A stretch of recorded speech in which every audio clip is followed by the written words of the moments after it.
I'm Suzi Landolfi, and welcome to Be Crazy Well. Now, why would a therapist say that? Because we all have mental health struggles, even therapists. The good news is we have so much more information about how we can be crazy well. On my podcast, we don't focus on what's wrong with us. We want to know what happened to us. We're going to explore how trauma affected us, both negatively and positively. That's right. I said positively. It's called post-traumatic growth, and it's a real thing. Be Crazy Well will share mental health wellness practices, the newest mental health research, and most importantly, how we all get to create the person we deserve to be and the life we deserve to live. So join the mental health evolution and be crazy well.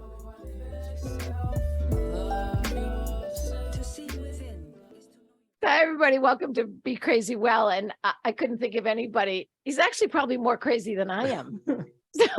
So he gets into the room, the Zoom room. I'm here with Doc Jacobs. And I go, well, I knew you were going to make it into the room because you don't have any more body parts you can take off. And then what did you say to me, Doc? I said, well, I wanted to tell you that, sorry, I'm running late. Yeah, running late on its stubs. Okay. So what's the politically correct word for legs without legs? Stumps, nubs, residual limbs. Okay. I think residual limbs is the proper term, but. Okay. All right. Yeah. All right. Residual limbs. Yeah. I love that. That's a good title for a book. All right. So I'm so excited we're doing this again. And I was just talking to a friend of mine who goes in and helps companies figure out what they did wrong and what they need to do better. And he's at a company right now in Massachusetts, a pot company. There's pot and makes product. And I said, I have a combat veteran and I want to come in and talk to the employees about sort of what they can do to create a company they deserve. You want to do that with me? Oh, I would. Yeah, absolutely. Yeah, I thought you would. Yeah. You would. And then I thought, depending on whether Brandon is available, how cool would it be to have Brandon too? So everybody, Brandon Boston is going to be on pretty soon as well. And he has the distinction of making a choice during a Super Bowl game. And he touched the ball or did something. I don't understand exactly what happened. But anyways, they lost the Super Bowl. And for years, 6 years, he was depressed and suicidal because he thought he did that. Wow. And then he gets on an MVP huddle. This is such a great story. And so I'm talking to and I'm working with him. And Luke Wilson, who was a Seattle Seahawk, gets on. Well, that was the team they were playing. I don't know who Brandon was playing. And he said, dude, and Brandon doesn't know he's on the call. He's on the Zoom. So we asked Brandon to tell his story and how he's healing from all of that. And then you hear this, dude, this is Luke Wilson. I was on the field. It wasn't your fault. Like you lost that game a long time before you touched that ball. Oh, wow. It was one of the greatest lines. Like your team lost that game way before you touched the ball. You've been carrying that around for this long. Oh yeah. Well, sports players are very superstitious people. So yeah. But and you know that because you tried out for. Yeah, the Detroit Tigers. Yeah, the Detroit Tigers. This was after you had your leg amputated. Yeah. So I tried out with the Dodgers, White Sox twice, Tigers, and Brewers. So yeah. And you came this close, or you came an ankle close, or like a few toes close to making it. Yeah, and I thought I was, but I realized that I would have been the first, not the first leg amputee to ever play pro ball.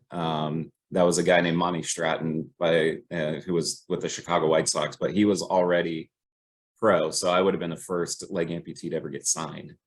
So, but I figured there was like some liabilities there or something, like they almost like the military, like a pre-existing condition. So Yeah. But I was like, let me just play some minor league ball, you know, like I'd fill a stadium. Like it's not a problem. So here's a team that would take you in a nanosecond. Are you ready? I yeah. want you to look up. I think they're in Savannah, Oh, Georgia. the Savannah Bananas. Yes. Oh my God, Yeah. I'm such a fan of the Savannah Bananas. They would take you in a nanosecond.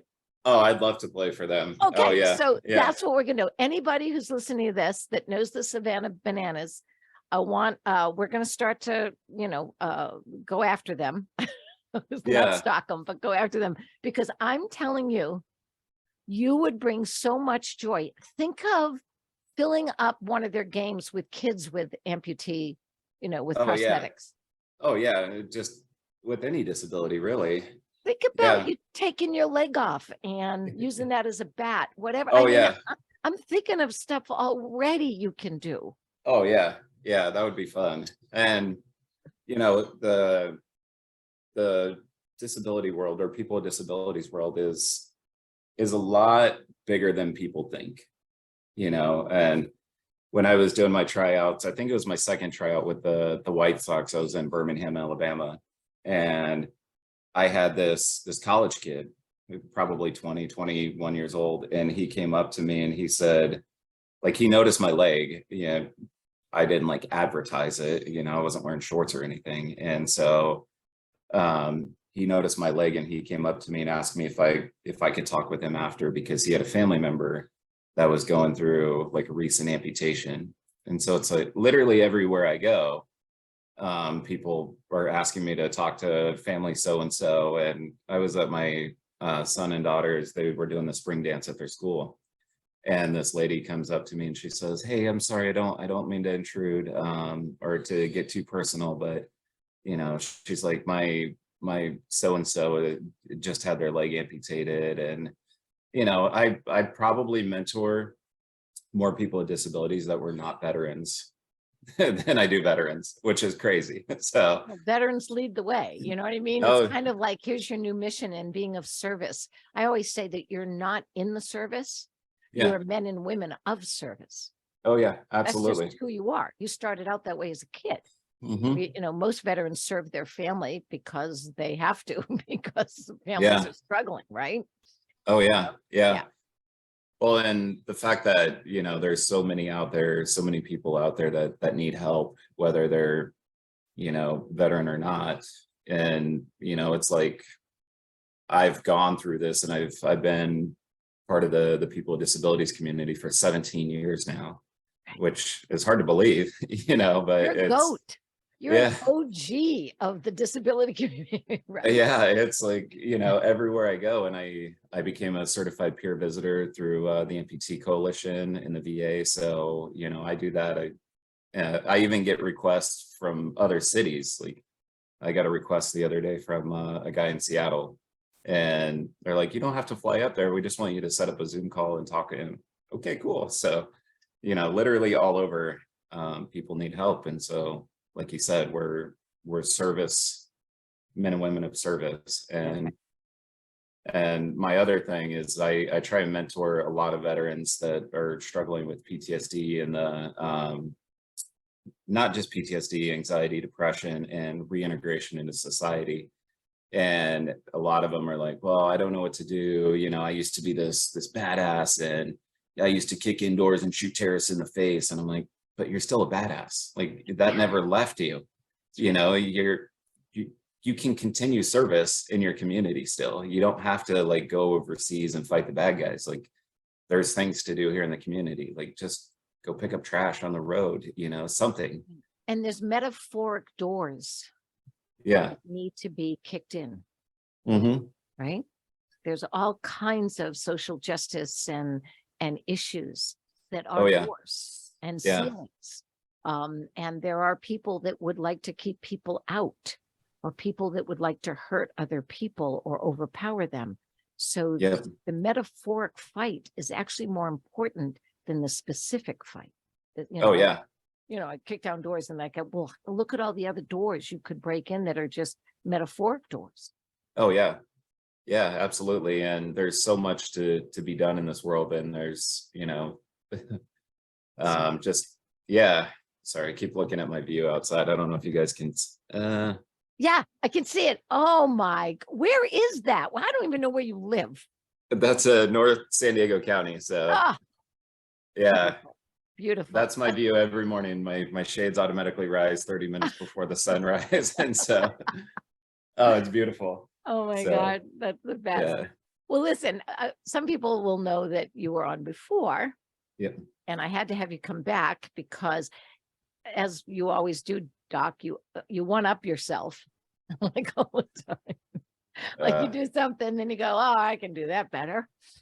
So, Doc, I want you to start from, okay, you're an amputee, you have a prosthetic leg, a couple of missing fingers, and some other injuries, and it was your right leg. You had a leg that was still working, and working is relative.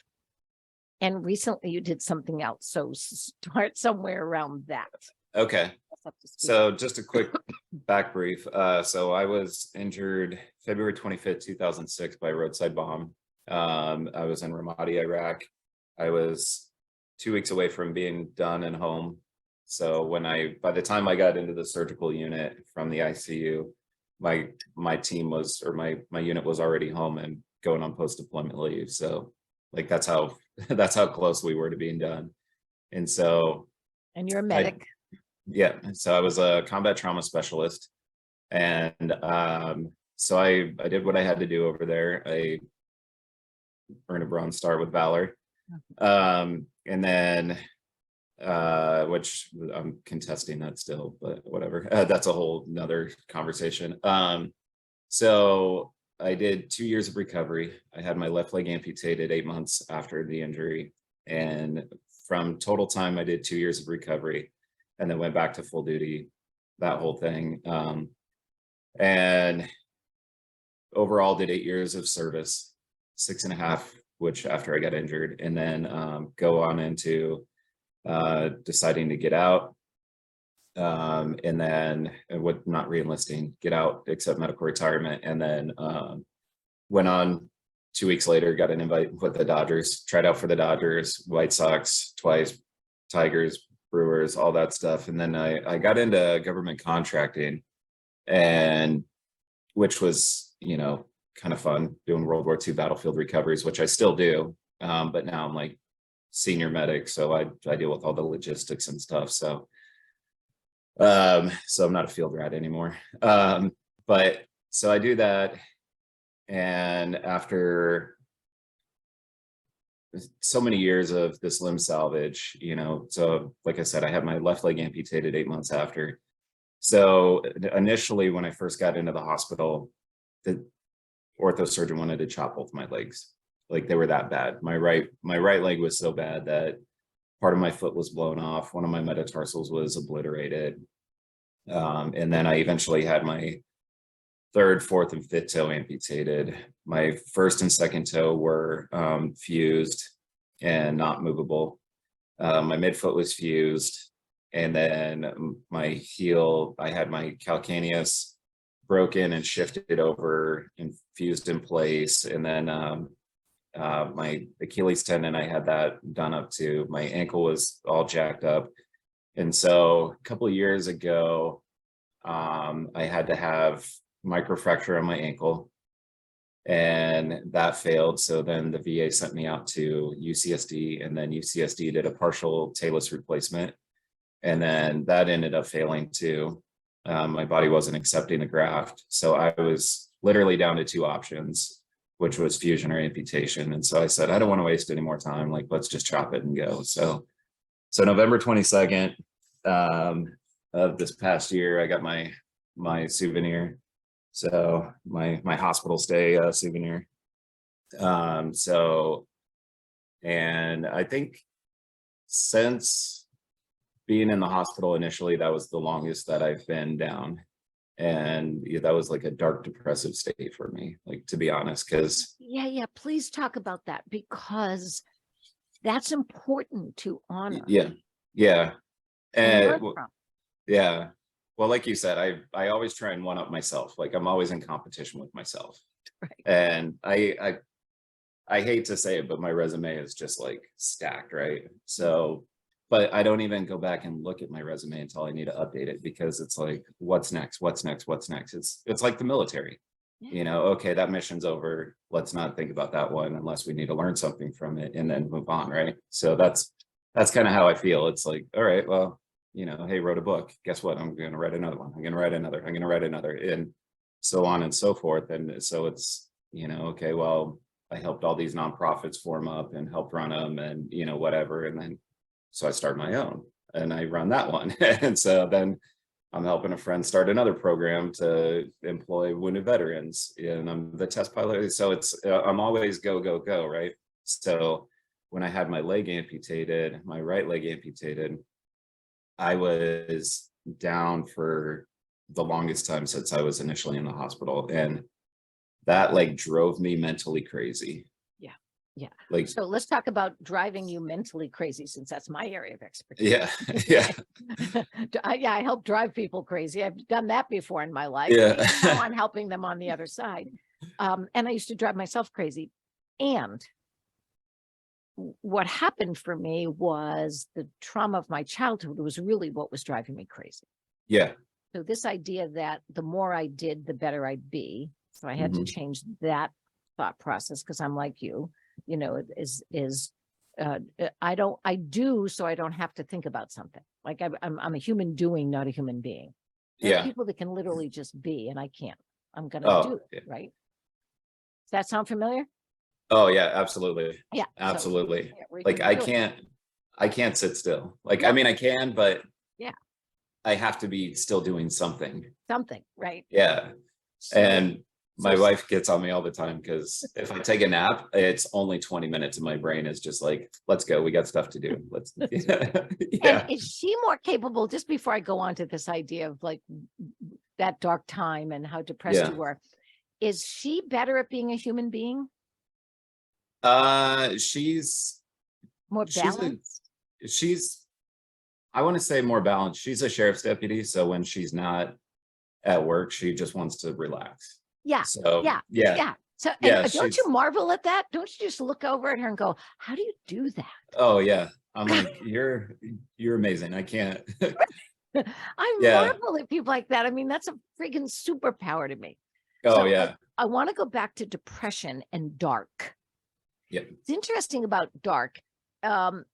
What I love about Indigenous people is that they ran their lives according to the light. Yeah. So they didn't wait till 10 o'clock to go to bed. If it was dark at 6, they're in bed. Yeah. Right there.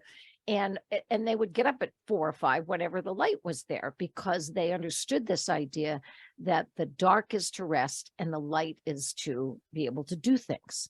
Yeah. Well, with the advent of electricity, and there's actually research on this, we don't have that anymore. We can do things whenever we want. Yeah. So dark, for those of us that had a dark childhood, and I had a really dark childhood to the point where no one's alive anymore. That's how dark it was. I hated the dark. Yeah. I was afraid of the dark, not just because bad shit happens in the dark. It's because I couldn't do anything in the dark. Yeah. Absolutely. And that would bring back my sadness, my fear and sadness. And that drives me crazy. You know, that's sadness drives me crazy. Yeah. I wonder if that's why as soon as like it gets dark, I'm kind of like a night owl. I wonder. Yeah. You're gonna fight the dark. Yeah. You're gonna like go put some lights on, like and you'll actually get a shot of adrenaline. Huh. I never thought of it that way. That's my job. Yeah. Learn something new every day, right? Yeah, you learn something if you want. There are some people who don't want to learn anything new. Like they're already think they know everything. So this idea that it gets dark and to rest and to not. So you did something, and you're very courageous and you're really competent, yet you've never walked on two prosthetics. Yeah. So you were literally taking away something that you knew, as bad as it was, the amount of operations, the pain that you've had, you knew it, and you've known it for a long time, because first of all, you had 2 bio legs for a long time. And then you had at least 1, right? So you got 4 limbs, you've got 3 out of the 4. And now you're going to put yourself in what you might have considered an even more vulnerable position. Is that true? Oh yeah, absolutely. And How much do you love being vulnerable? I absolutely hate it. That's And what I'm saying. yeah, and when I go through like surgeries and stuff, I've noticed this, I don't do a whole lot of social media posting. Like I don't do a lot of like, hey, I'm off doing this adventure, I'm traveling, going to save the world, whatever. I'm more of just reclusive. And and I've noticed this too with my family, is they think that because I have a surgery, I'm just going to be okay right away. And Well, you trained them that way. yeah, well, and I train them because I shut them out, That's right. and I deal with it on my own. That's right. And so when I was going through all of this, um, there was only like a very close circle of people. And Father Tim, actually, he was like, I'm coming down to check in on you. He's like, I will get your address from somebody. So I he would said, give do me. it too. Oh yeah. It was like, I'm gonna come in and make sure that you're okay. He's like, whatever. But it took a lot of people, a lot of MVPers actually. John Fulmer, love that dude. Dustin, Denver Morris, like they've all have been really great at checking in on me and making sure that I didn't get too reclusive. And they would notice if I was not reaching out like I normally do, because me, I'm just like, oh hey guys, how are you? Yeah, right. And even when I drive, I figured out this voice text thing. So I send like all kinds of people voice texts all the time, because you shoot someone a message 20 minutes or 20 seconds, you're like, hey, just thinking of you, like that can make somebody's day. And so when I wasn't doing that, when I was going through all of this, then everybody was like, hold on, what's going on? You okay, doc? And do we need to bring you food?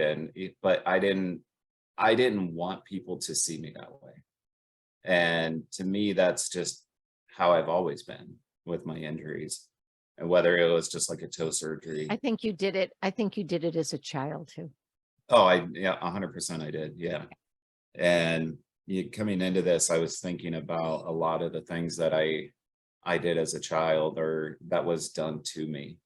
And like my mom and my stepdad, they would make fun of me if I had a medical condition. And they would not just make fun of me in the household, they would go tell everybody about it. And it was, my medical information was posted on blast. And back then we didn't have social media or anything. So it was, yeah. Oh yeah. It was, Danny has this, or he thinks and I got bit by a tick, out hiking around, and it was like right in my pec. And I started to get like a yellow circle around it. And I was like, I don't know what's going on. It hurts. And so then, I was like, maybe it's Lyme disease or something, like, you read about that all the time. And, then it turned into, I was a hypochondriac, they wouldn't take me to the doctor. And finally, like, I was like in pain one day at school, and my math teacher actually was like, hey, what's going on? And I told him, and he sent me home. And so I had to like go get seen. And, then we'd be at the grocery store or something, and my name from then on was Mr. Lyme disease. Like, hey, Mr. Lyme disease, go get me this from this eye. Like, it was just brutal. And then when I got a little older, I had an ingrown toenail, which, thank God I can't get those anymore, but yep, that's one of the benefits. Yeah. Okay. Yeah. And it was so bad that it was getting infected. Yeah. And I was 17 years old, and I was like, I need to go to the doctor and get this taken out. And my mom and stepdad refused. And my mom was like, oh, well, your stepdad could take it out. And I was like, no, he's not medically trained. And she was like, yeah, he just gets pliers and just like rips your toenail out. And I was like, I'm not in a POW camp in Vietnam. Like, we're not doing this. I'm Doc, 17. I tell you this is severe physical and emotional abuse from your mother. Oh, I just yeah. have to say it. She could have been arrested. Oh, yeah. She was doing. Well, so then I moved in with my Aunt Sheila on my 18th birthday. So they took me in, and it was so bad that it was like bleeding and oozing. And so then I was under TRICARE because my dad was my dad was retired from the Navy at the time. So I go into the naval clinic, and the doctor was so pissed. And because it took 2 weeks of antibiotics Yep. just to get the swelling down. And then he told me that if it was infected down to the bone, they would have had to amputate my toe. And if that were the case, then I wouldn't have been able to join the military. And he was so mad that he was like, you could press charges against your mom. That's right. But then I was like, I don't know, like I don't want my mom to go to jail, so See, that's the problem. yeah. That's why child abuse continues. And that's why Mhm. you become a protector, an Yeah. overprotector. So I'm hearing this story and going, oh, that's why he was so good. That's why he became Doc Jacobs. I didn't even know your first name. I still, is it Yeah. Danny? I didn't even know your Daniel, first name, yeah. right? So you literally become the superhero because you didn't have it. Yeah. That makes sense. So Yeah. that's post-traumatic growth. That's post-traumatic wisdom. That's post-traumatic courage and strength. Yeah. That you have, unfortunately, though, it also made you isolate because you didn't dare tell mom or anybody when, like, you figured out, okay, I can't tell anybody anymore when I'm hurting. Because Yeah. they're not going to be there anyway. And plus the fact they're going to make fun of me, and plus the fact it's going to be worse. Oh yeah. Yeah. And there was so much to it in childhood. So my stepdad actually went to jail for choking me out with a phone cord at 9 because I stepped between him and my mom in a fight. And so he ended up going to jail for that. And then she stayed with him. And so, and then all this other stuff. And I had I don't care if this is, too personal, but so when I had this issue with my urethra, and I would pee in a V shape. And so I was like, I don't know, and then my mom would get mad at me. And then when I told her, because she's like, there's pee all over the toilet seat. So then I would like sit down to pee so I wouldn't, dirty up the toilet seats. Huh. And so then, I tried to tell her because I'm like, hey, something's not right. And then everybody in the family knew about, Mr. Two Pee holes.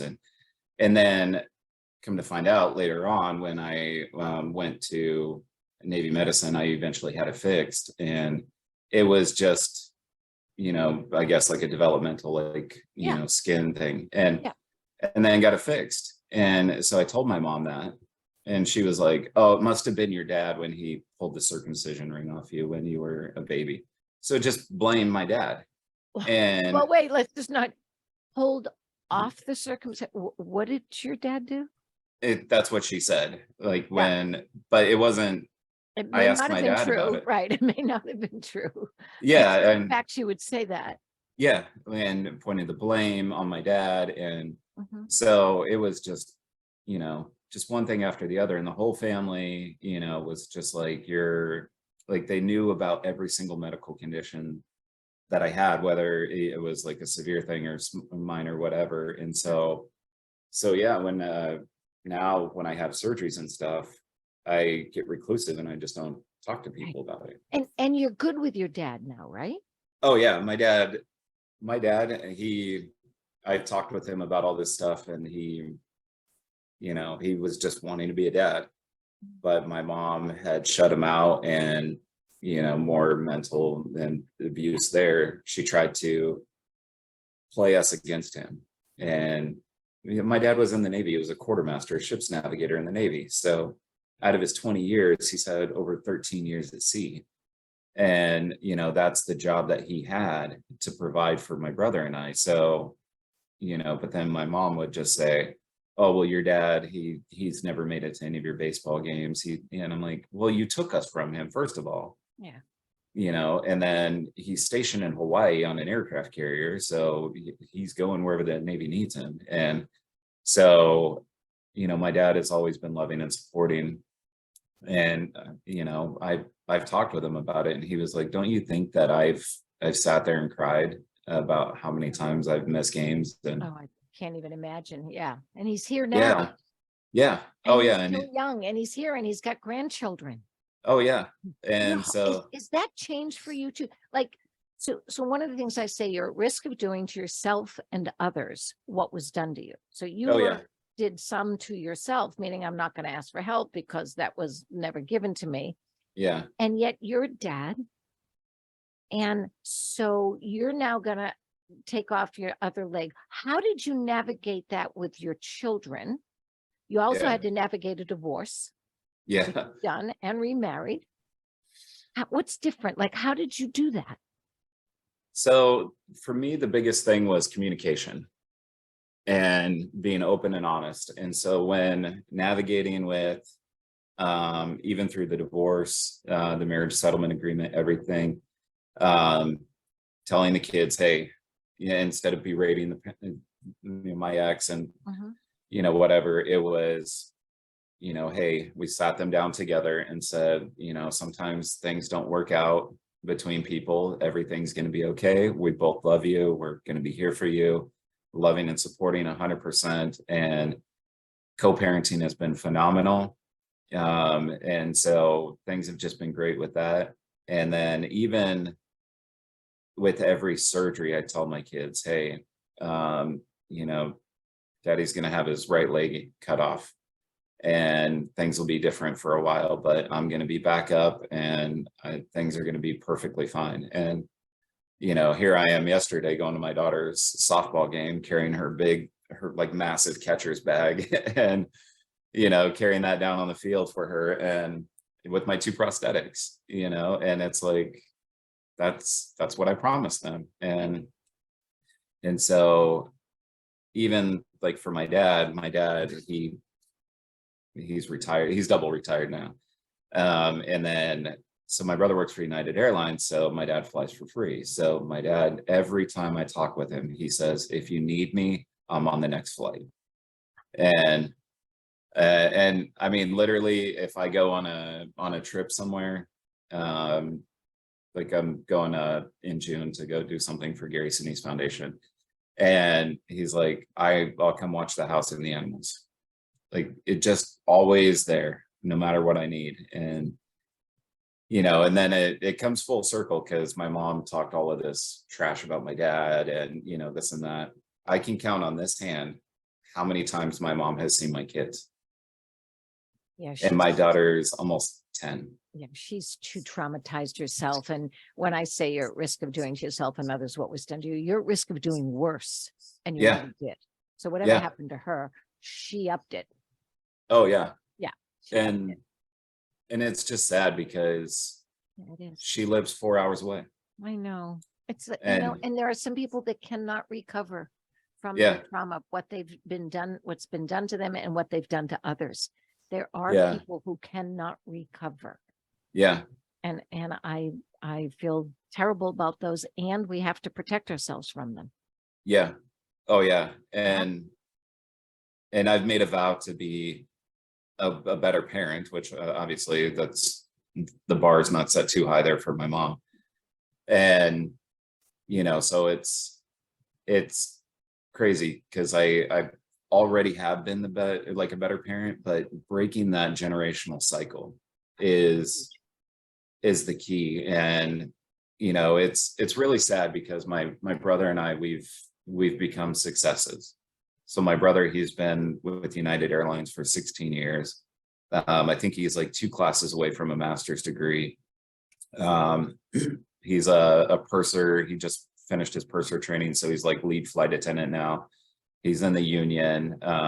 He does all the fatigue reports. So he's wearing 3 hats with United Airlines and just like doing really great for himself. And so, but then my sister has not broken that generational cycle. And think about this, mother, daughter. Yeah. Same gender. You guys would say, well, I'm a guy. You had dad to look to because gender is very influential, right? Yeah. So she's unfortunately got this mentor or this same gender parent. Yeah. Right. It's harder. And so my sister, she got arrested a couple years ago, and I believe her story. Yeah, she was at like a store or whatever, and her husband went to go get a like shopping cart, and some girl was talking to him, and so she got jealous and like jumped out of the car and left her 1-year-old in the car.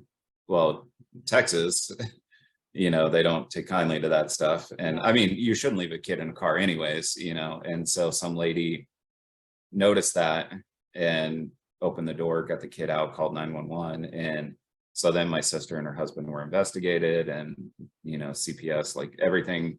And so she was facing 5 years in prison and then not seeing her kids again. And so my brother and I were the ones that helped her out and gave her a second chance. And our mother was like, no, she needs to sit in jail. She needs to think of what she's done. And meanwhile, I'm talking to my sister. She's calling me from the jail. And I'm like, hey, this is your first offense. I believe that it was like you can learn from this. I said, I cannot bail you out because I cannot be affiliated with that, especially with what I do, like helping kids and stuff. I said, I cannot be affiliated with child endangerment, child abandonment charges. Yep. So I said, I can give you legal advice. And I said, you're going to go talk to your public defender and you're going to accept a plea deal. And I said, if not, you're facing 5 years in state prison, and you're not going to see your kids until they're 18, and they're going to go into the custody of the state. So I gave her like advice, and she accepted a plea deal. She was released. She did a year of probation and therapy and everything, and she's been good since. But my mom wanted her to sit in jail and do the 5 years in prison, and my brother and I not to help her. And she's like, your sister's a failure, and you and your brother, look at you guys have succeeded. And I said, okay, well, 2 out of 3, you're happy with the failure rate then. I said 2/3 is a failure. Yeah. That's 66%. Exactly. So Yeah. I said, wouldn't you want to help out your kid? Instead, you want her to get caught up in the system? There's a thing, the effects of trauma sometimes can be so severe they cause a manifestation. I like to call them a manifestation as opposed to a diagnosis, that it is so deep, Doc, it's untreatable. Yeah. There are people who have such effects of their own trauma and all the things that happened to her and what she lived that is literally untreatable. They are. Yeah. The AA says, it has a great expression. It says some people are constitutionally incapable. Wow. Constitutionally incapable of Yeah. being honest. Their chances of recovery are less than average. So they actually recognized that there are people that are going to die not being able to face and change their way of being in the world from their trauma. Yeah. Wow. And what happens is that it's unfortunate for the kids of those adults, because there's never a time that a child doesn't want their parent. And I actually have to tell people like yourself that when your mom dies, you might grieve even more than when your dad does. And they go, how could you do that? I hated my mom. My mom was terrible. And I go, yeah, because it's over. Because you will never have that opportunity to have her turn around and love you the way a mother, the way you deserve. Does that make sense? You got it from your dad. Yeah. And people are overwhelmed sometimes when the perpetrator and the abuser dies and they're feeling terrible, and they go, why do I feel, I didn't, she was dangerous. I didn't even love her. We're like, because it's over. Yeah. The chance of her being your mom and it's over. Well, and you brought up a good point of the chance of her being a mom. And, when it was about 2 years ago, I had a cancer scare, and I was looking at the possibility of having testicular cancer, and turned out to be testicular fibrosis from the bomb blast. But I thought, because my mom was a breast cancer survivor, that this was like the opportunity for her to.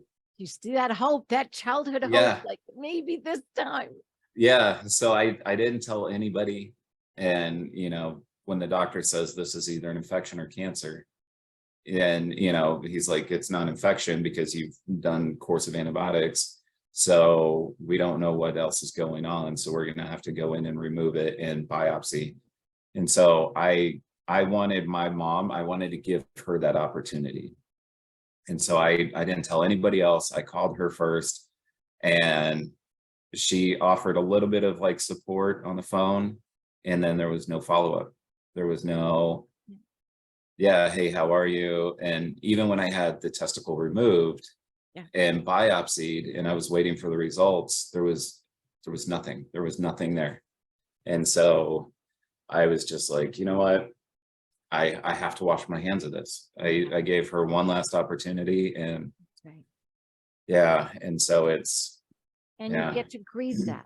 Unfortunately, some kids feel, and adult children, because that's what we are, Yeah, that we actually feel guilty. That if I was a better kid, I mean, you've done such great work because you've been through so much, because you really do have this ability to want to know and learn, and post-traumatic growth. There are some people that really fall down behind that and beat themselves up and truly believe that somehow yeah, they created that mother or that father yeah, that way. And it takes them a long time, if maybe never, to see that I can't be close yeah, to her. I can't be near them. I yeah. can't have my kids near them. Well, and so when I first got injured, so before I even headed overseas, when you have to fill out like your will, living will, medical power of attorney and all that, I gave that power to my Uncle Tim, who was a Navy corpsman as well. He was a doc. And so I gave him that power, knowing that I was going into Ramadi, and knowing that it was one of the most dangerous cities in the world at the time, and knowing that I volunteered to be a platoon corpsman, and the chances of me coming home injured or dead were severe. And so I think the statistic right now with these backdated Purple Hearts for our guys, I think a third of our platoon was combat wounded. And so, you know, like that's staggering statistics. I think we lost 20 guys in my deployment, 5 from my company alone. And so, you know, I gave Uncle Tim the powers, and so he got the phone call when I got hit, and I let him designate, because obviously I was already out of it at that point. And he said, now is the time for your dad to be a dad. And so my dad got the phone call. My dad was in Bethesda before me. My dad was going to go over to Germany because he got a phone call saying, your son's not going to be stable enough to make the flight. Come say goodbye to your son. And so my dad was at the Cleveland airport about to buy a one-way ticket to Germany and travel with me. Yeah. Feel that. And Feel that love and support. you know, luckily he got flagged because of what happened with 9/11, buying a one-way plane ticket out of the country. And so Oh my by God. by the time he I got never to, thought of that. I'm sure you didn't either. yeah. So by the time he got flagged and everything, he got a phone call saying, you know, your son's going to be stable enough, like we're going to try and get him home. So him and my grandmother drove to Bethesda, and my body was so swollen that they wheeled me past them, and they had no idea that I was who I was, no recognition. And so, but he and my grandmother were there every single day when I was in Bethesda. Doc, I And want to ask you one thing before you go on. So yeah, just had this wonderful moment where yeah, they're still well up, and those gratitude tears, because we started earlier talking about how much you hate to be vulnerable. yeah, Yet what your dad did is he's helping you understand that not only is it okay to be vulnerable, there will be people there. yeah, There will be people there. yeah, yeah, You didn't believe that. Like, so I'm supposed to be there when other people are vulnerable. No one's yeah, supposed to be here when I'm vulnerable, right? So I just want to point that out, how much you've grown and he's yeah. helped you, because that was a wonderful moment. Oh, it was. And when I woke up, I know in the last segment, I talked about waking up and my dad being there and knowing that everything was going to be okay. Gonna be okay. So I And need to ask you something, because we got a couple of minutes. We only got like 15 minutes left. I mean, yeah, we'll have to do a third one. I mean, this yeah, is what we have to do. We're just gonna have you a regular. yeah, All right. So because you started this whole thing talking about how you go and help other people, all right? yeah, So first of all, choosing to take off what we would consider the leg that's working, the human leg. Yeah. So now you don't know what it's like to walk on 2 prosthetics. You know what it's like to walk on a prosthetic, Yeah. right?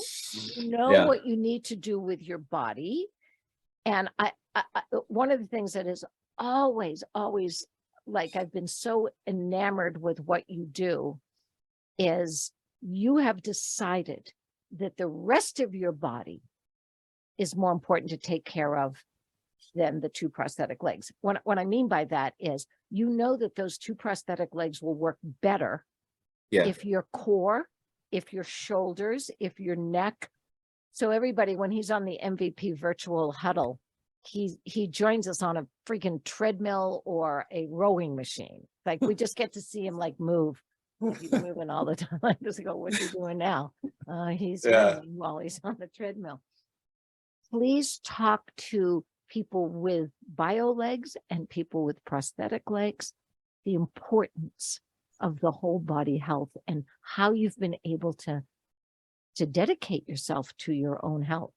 How do you do it? It's something that, I mean, I learned in the medical field how important everything works together.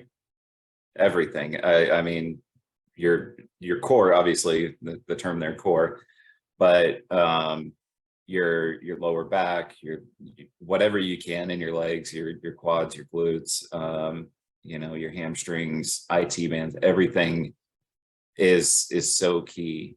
And even going through my initial physical therapy phase, the short amount of time I did, because I kind of got annoyed by it, because I'm like, okay, well, I know this, I can do this on my own.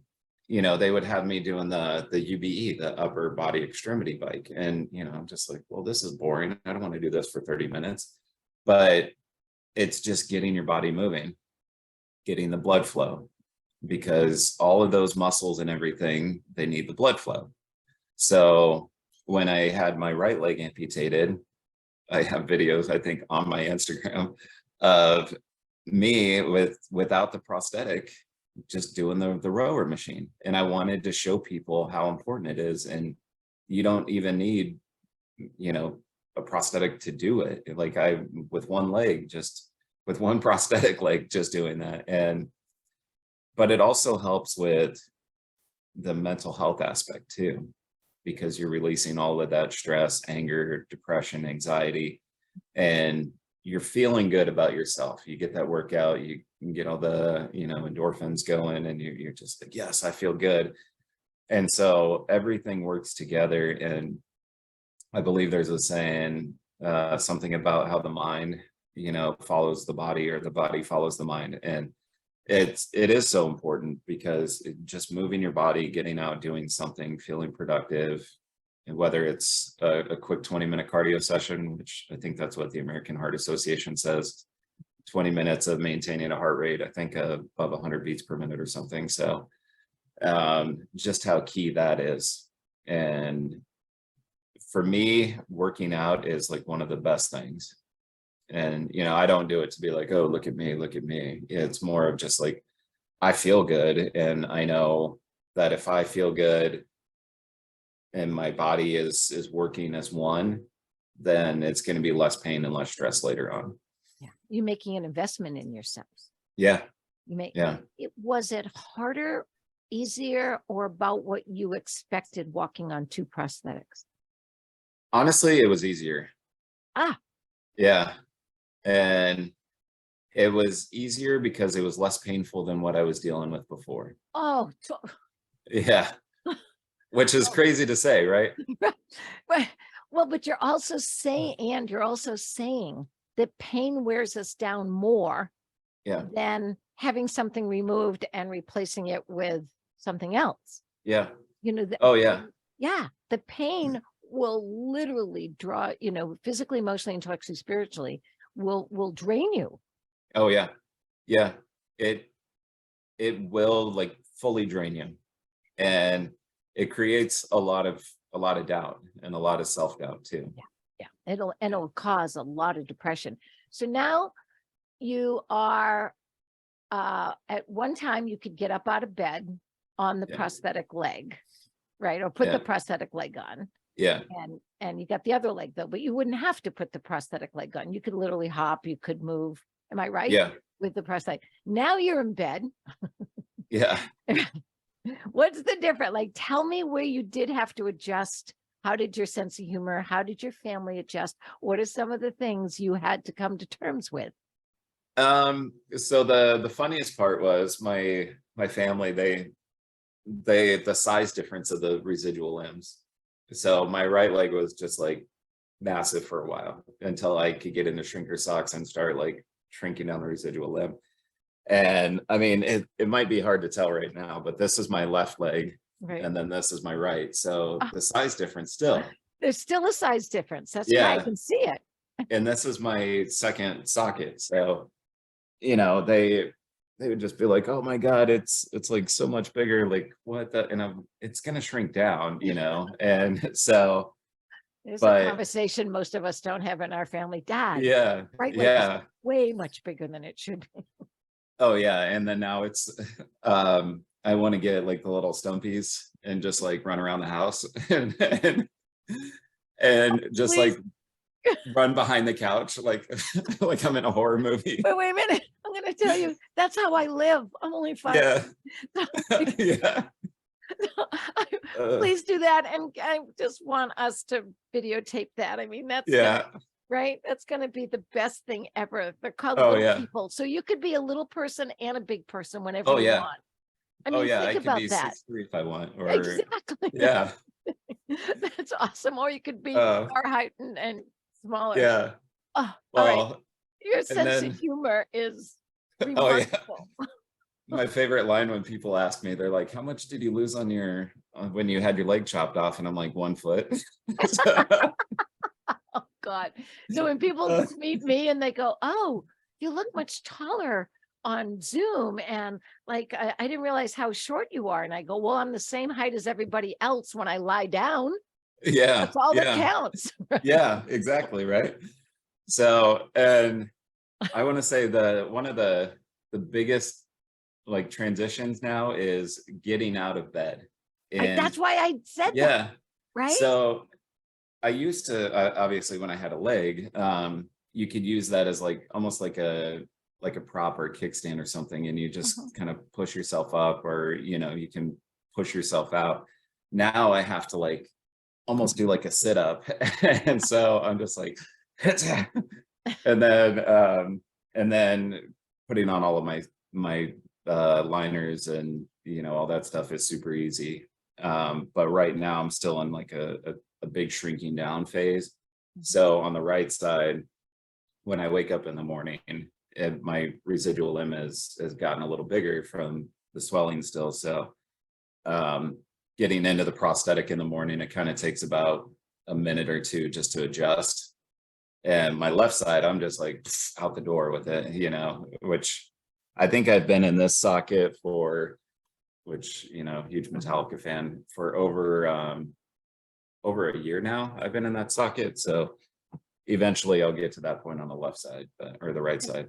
And can we thank Gary Sinise Foundation? Tell them what Yes. happened there, because I've met him and he's Oh, yeah. with us at Boulder Crest all the time. So Yeah. he sends us a lot of wonderful men and women to Yeah. come through Warrior Path before they got the house. So yeah, Gary Sinise Foundation is a wonderful organization. I think I was house number 73 that was dedicated, and my house is fully adaptive. Let me see if I can give you guys a little bit of a tour here of, yeah.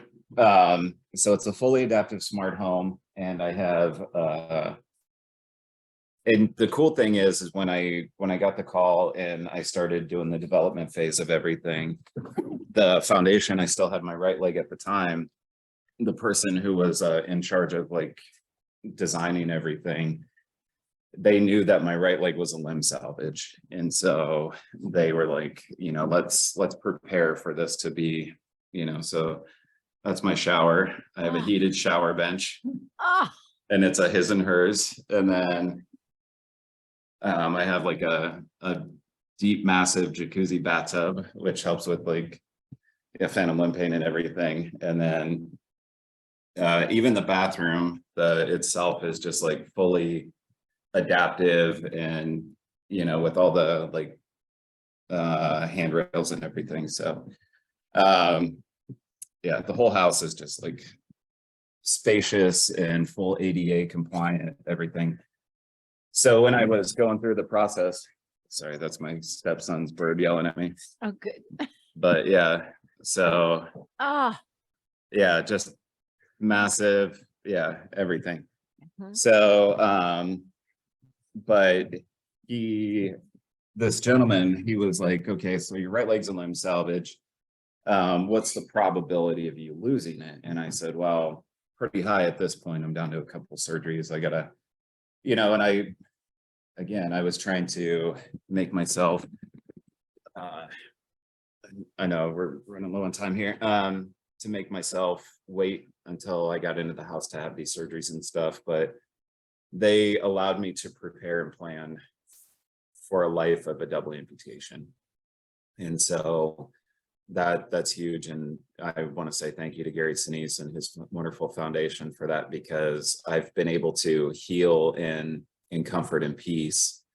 And I mean, you guys saw the view up here.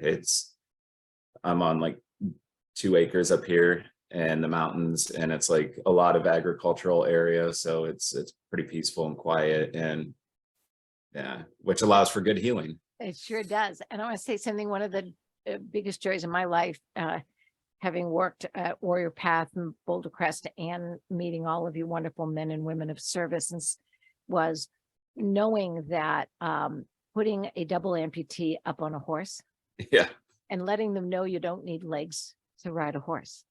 I call it moving with a horse. So I always got great joy every time we had a retreat, and I'd go, I can't get up there, my leg. And I go, no. And then they taught me how to push the buttons and take the legs off. Yeah. Get them off quickly. And I can't even tell you the tears of joy. Yes, they taught me that. The tears of joy that they had when they could be up in that horse, and they said, oh my God, I have movement again. I feel that movement again in a very different way, that it didn't, in fact, if anything, it made it easier, because you don't need a saddle, you don't need legs to ride a horse, you don't even need arms.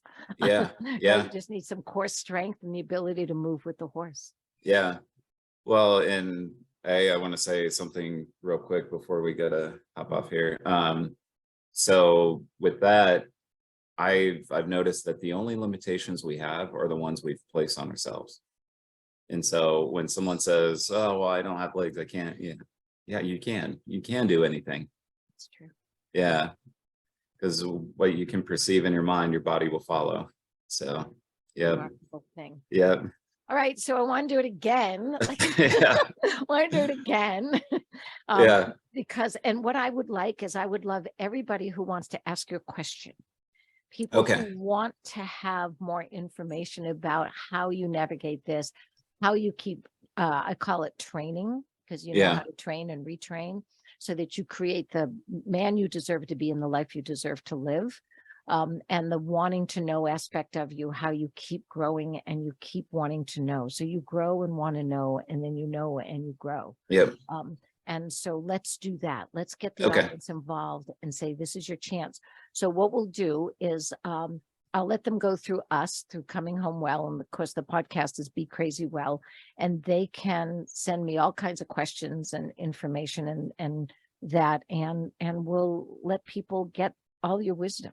How's that? Okay. Yeah, absolutely. Good. And we'll have more jokes. Yeah. How he's always running late.